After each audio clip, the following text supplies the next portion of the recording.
Good morning. God bless you. So I asked Daddy God, what you want me to speak on? Holy Spirit, what you want me to speak on?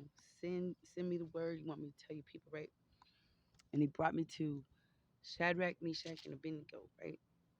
Now, let me just tell you about these gentlemen. First of all, they had already come up against, okay, first of all, they were captives, right? They were taken captive from Israel and taken to Babylon, right? They had already come up against Nebuchadnezzar when they got there because they were trying to feed them food sacrificed to idols and meat like disgustingly made and stuff like that, right? And so they requested just water and vegetables, right? So they was vegetarian, right?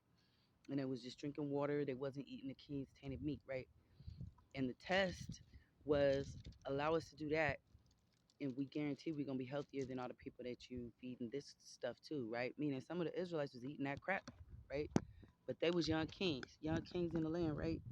And they stood on the faith that if they just eat the vegetables that wasn't sacrificed and the water, drink the water, that they would be healthy, and they were. So now we fast forward right to the moment where this is in Daniel 3. I believe it's just the whole chapter of Daniel 3, right? Yes. Okay, so Nebuchadnezzar had made this. It's Daniel chapter 3. Nebuchadnezzar had made this idol, right?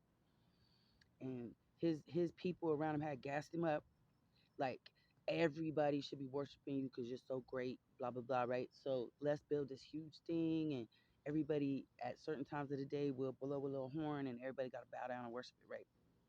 Well, Shadrach, Meshach, and Abednego was like, I don't worship nothing but God, right? I don't care about the metal image. I don't care about what y'all talking about. We know God is real, and we not bowing down to you. So his little people was like, oh, they not bowing. Watch them. When we blow the little horn and make the music and stuff, they don't bow down. And they had gassed Nebuchadnezzar up in his head like they don't respect you because they don't bow to you, right? Which is not true. That's not correct. You could respect someone without bowing down to them. You could speak to them respectfully. You could follow the laws of the land as long as they don't impose on your worship with God, right? And I encourage you to do that because lawlessness is of Satan, right? So if the laws make sense and they're based on safety for other people, you follow them, right? You don't go lawlessly in rebellion, careless, right? So, anyways, fast forward. They got the little idol up, everybody bowing except for Shadrach, Meshach, and Abednego, and Nebuchadnezzar is upset, right? He's very angry because he in his pride, he in his energy of pride, right? And how dare they not bow to him because he's all that, right? So he had created this furnace, right? A very hot furnace to throw people into, okay? And not only did he create the furnace, but he requested that the furnace be heated 7 times more than it was usually heated, right? Because he was hot. He was hot. He like, I'm gonna make sure everybody understand you bow to my statue, right? But here's what happened. Here's where God started to get involved, right? In the beginning, before they even stepped in there. Well, when they stepped in there, he ordered some of the mighty men of his army to bind Shadrach, Meshach, and Abednego and cast them into the fiery furnace. This is Daniel 3, verse 20. Then these men were bound in their cloaks, their tunics, their hats, their other garments, and they were thrown into the fiery furnace. This is what he said. He told the mighty men of his army, throw them in. Throw them in with all their clothes on, right? Let's get it cracking. Let's show you not finna disrespect me, right? Because the king's order was urgent and the furnace overheated. Okay, so it was like, now, do it now. Don't wait. Don't sidestep. Don't baby step to the furnace. Get him in there, right? The flame of the fire killed those men who took them up, right? That should have been his first clue. So he sent his mighty men up there. They was all bound up in all their clothes, right? It's already hot in the desert. Okay, it's already hot in the desert. But they got on, what they have on? Cloaks, tunics, hats, and their other garments, right? So it's hot, hot. Okay, they already sweating before they even get there. When they get up there, because he so feisty about it, right? Ordered it 7 times. The men that brought the men died. Okay, did Nebuchadnezzar stop? No. Was he shocked? No. Did he heed the warning? No. And these 3 men, Shadrach, Meshach, and Abednego, fell bound into the fiery furnace. Now they tied up in there. They tied up in there. Here's how God moves, right? Then we're in 24. Then King Nebuchadnezzar was astonished and rose up in haste. He declared to his counselors, "Did we not cast 3 men bound into the fire?" Right? They answered and said to the king, "True, O king, true that. We sure did throw in 3 people." And he answered. We're in 25. He answered and said, "But I see 4 men unbound, walking in the midst of the fire, and they are not hurt. And the appearance of the fourth is like a son of the gods." Okay? Jesus showed up. Jesus showed up in the fire. No matter what Nebuchadnezzar's intent was, right? Jesus showed up in that. And not only did he walk around, like show up with him, but he allowed the heat of the fire to burn off their ropes, right? So they was walking around in the fire. You talk about clowning, right? Now remember, his men died just getting close to it, right? His men died getting close to it, but Nebuchadnezzar watched Shadrach, Meshach, and Abednego walk around with Jesus in the fire. You understand what I'm saying? No matter what the devil's sending you, no matter how much he turned up the heat, right? No matter what his plan was, no matter who he gassed up to come after you, right? When Jesus shows up, it's a wrap. It's a wrap.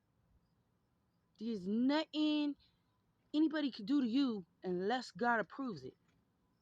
And they wasn't supposed to die that day. So Daddy God said, "No, I don't care what it looks like, what you think, what should happen, defying the laws of the earth, whatever.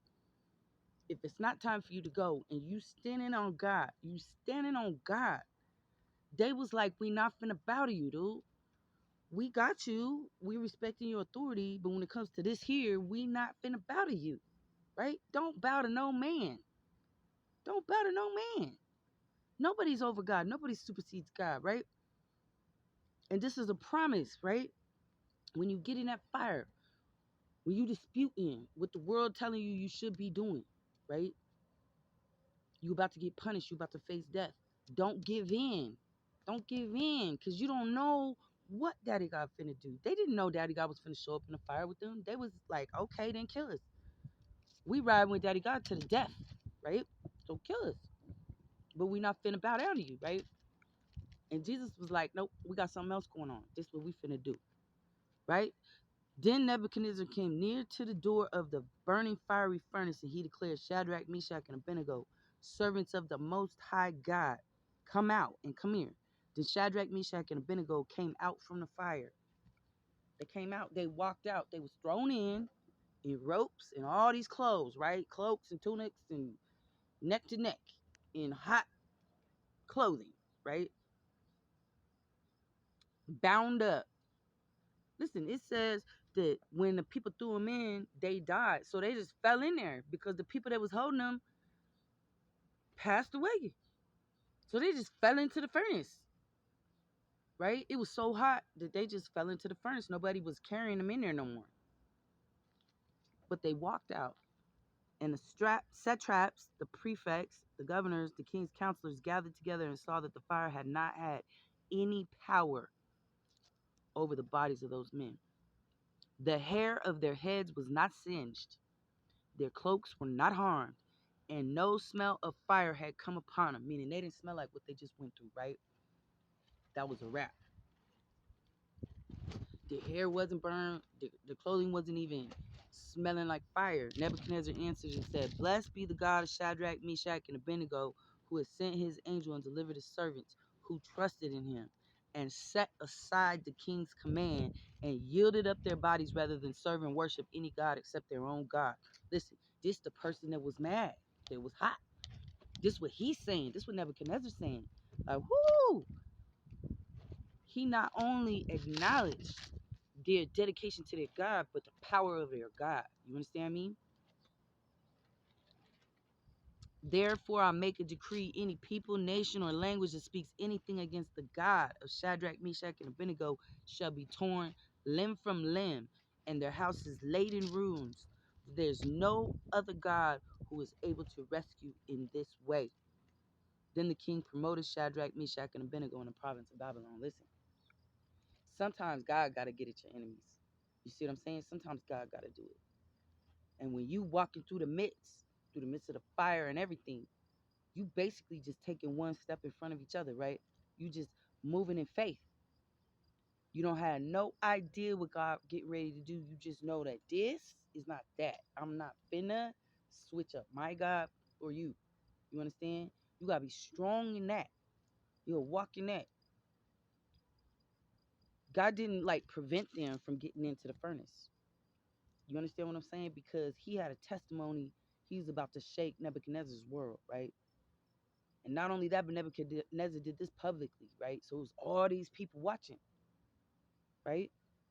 And so we get all upset because we have to walk through the fire, not knowing we finna come out, not even smelling like what we just went through, right? Because Daddy God is stronger than anything, and that not finna touch you.